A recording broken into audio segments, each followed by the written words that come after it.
अस्सलामुअलैकुम दोस्तों, कैसे हैं आप सब। उम्मीद है कि आप सब खैरियत से होंगे और अपनी लाइफ को खूब इंजॉय कर रहे होंगे। Welcome to my YouTube channel. दोस्तों मैं हूं आयशा और आप देख रहे हैं आयशा रिव्यूज। दोस्तों आज मैं जिस वीडियो पे रिएक्शन देने वाली हूं वो एक रिक्वेस्टेड वीडियो है, तो चलिए चल के अपनी ये वीडियो स्टार्ट करते हैं।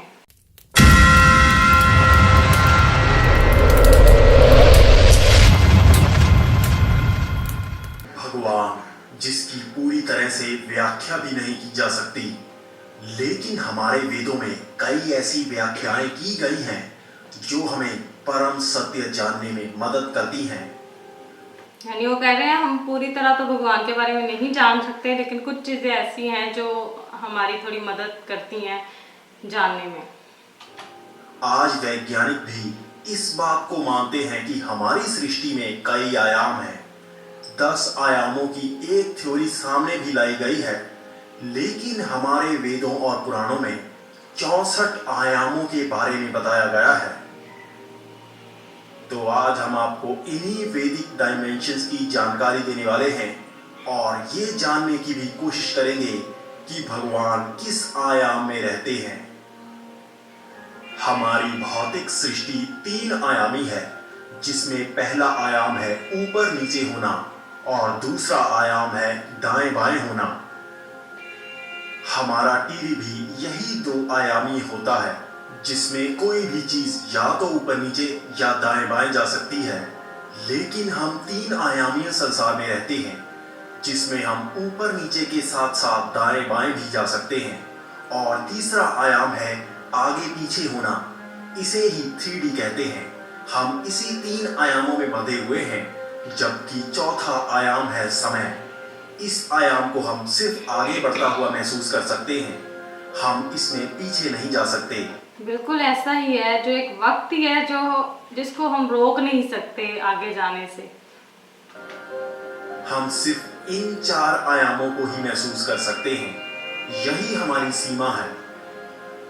अगर हम अपने वेदों और पुराणों का अध्ययन करेंगे तो हमें पता लगेगा कि हमारे इस 4 आयामी सृष्टि में अन्य ग्रहों के बारे में भी बताया गया है, जहां पर जीवन मौजूद है। इन्हें लोक बताया गया है। इस तरह 14 लोक बताए गए हैं, जो हैं सत्यलोक, तपलोक, जनकलोक, महरलोक, स्वर्गलोक, भूवरलोक, भूलोक, अटाल, विताल, सुताल, तलताल, महाताल, रसताल और पाताल। भूलोक में हम इंसान निवास करते हैं, वहीं भूवरलोक में मृत्यु के बाद हमारी आत्मा निवास करती है। स्वर्गलोक में देवता निवास करते हैं, लेकिन ये सब हमारे 3 आयामी सृष्टि में ही निवास करते हैं। हम जान चुके हैं कि चौथा आयाम समय है। इस तरह अब आता है 5वां आयाम, जिसे कहते हैं मल्टीपल यूनिवर्स या ब्रह्म आयाम। इसी आयाम में ब्रह्मा निवास करते हैं, लेकिन ब्रह्मा सिर्फ एक ही नहीं है। हर ब्रह्मा इसी आयाम में जन्म लेते हैं और यहीं पर मरते हैं। हर ब्रह्मा से एक ब्रह्मांड का निर्माण होता है। बिग बैंग, जिसे हम भौतिक 3 आयामी दुनिया की शुरुआत मानते हैं, वो इसी 5वें आयाम के ब्रह्मा से उत्पन्न होता है। यहाँ से कई ब्रह्मांड उत्पन्न होते हैं, यानी मल्टीपल यूनिवर्स। यहाँ का समय अलग है, क्योंकि ये आयाम हमारे 4 आयामों से बाहर है। उसके आगे है 6ठा आयाम, जिसमें निवास करते हैं महाविष्णु। महाविष्णु के भी 3 भाग हैं, जो है महाविष्णु, गर्भोदकस्य विष्णु और कशिरोदकस्य विष्णु। इसमें महाविष्णु तत्व और ऊर्जा का निर्माण करते हैं, जिससे इन 5 आयामों का निर्माण होता है। इसे ही महातत्व कहा जाता है। गर्भोदकस्य विष्णु हर ब्रह्मांड का निर्माण करवाते हैं, उन्हीं से ब्रह्मा का जन्म होता है। उसके बाद है कशिरोदकस्य विष्णु, जो हमारी 3 आयामी सृष्टि के हर तत्व और परमाणु में विलीन है।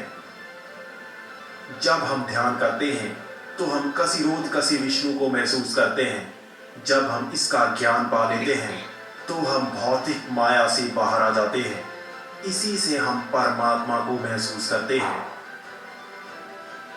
इसके बाद है 7वां आयाम, जिसे सत्य आयाम या ब्रह्म ज्योति कहते हैं।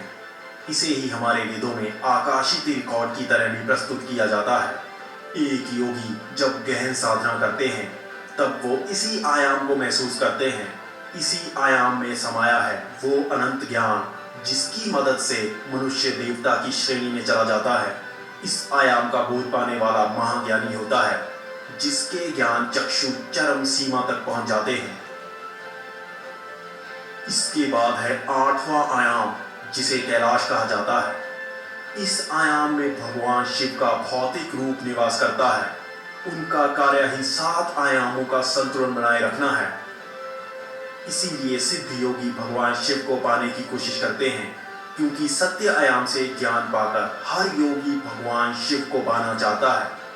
यही मोक्ष का रास्ता है। उसके बाद है 9वां आयाम जो है वैकुंठ। इसी आयाम में नारायण निवास करते हैं जो हर आयाम को चलाए रखते हैं। मोक्ष को प्राप्त करने का मतलब ही इस आयाम में परमात्मा में समा जाना है। हर आयाम इसी से बना है। यही आयाम निर्माण का स्रोत है। मोक्ष की प्राप्ति पर हर आत्मा शून्य होकर इस आयाम में लीन हो जाती है। इस आयाम में बोध भी खत्म हो जाता है। इसके बाद है 10वां आयाम यानी कि अनंत आयाम। यही वो आयाम है जहां पर परम सत्य परमात्मा निवास करते हैं। ये आयाम हमेशा से मौजूद था। इस पूरे आयाम को ही हम आयाम न कहकर सत्य परमात्मा भी कह सकते हैं। हिंदू धर्म में इन्हें ही अलग अलग नामों से जाना जाता है। इन्हें ही निराकार अनंत सदाशिव कहा जाता है। इन्हें ही सत्य विष्णु भी कहा जाता है। इन्हें ही अलग अलग नामों से जाना जाता है। इन्हीं का अंश हर आयाम में अपना कार्य कर रहा है। इसी आयाम के अंदर ही किसी न किसी रूप में 64 आयाम बसे हैं। हम उसकी पूरी जानकारी नहीं जुटा सकते क्योंकि हमारा बोध उस स्तर का ही नहीं है। हम सिर्फ वेदों और पुराणों के सूत्रों को जोड़कर ही ज्ञान पा सकते हैं। जी दोस्तों, तो ये थी हमारी आज की वीडियो जो कि हमने देखी। इसमें हमने भगवान जी के बारे में मतलब सुना, देखा और काफ़ी सारी चीज़ें। हकीकत है कि हम उनके बारे में पूरी तरह तो नहीं जान पाएंगे और कुछ चीज़ें ऐसी होती हैं जैसे हिस्ट्री में बुक्स हैं या पढ़ के या इस तरह से हम कुछ मतलब उनका ये कह लें कि उनकी ज़िंदगी के बारे में या उनसे रिलेटेड जो भी चीज़ है तो उसके बारे में हम उनसे मदद लेके जान पाते हैं। तो दोस्तों ये थी हमारी आज की वीडियो। फिर किसी ऐसी ही वीडियो में मिलते हैं। तब तक के लिए अपना बहुत सारा ख्याल रखिएगा। अल्लाह हाफिज़।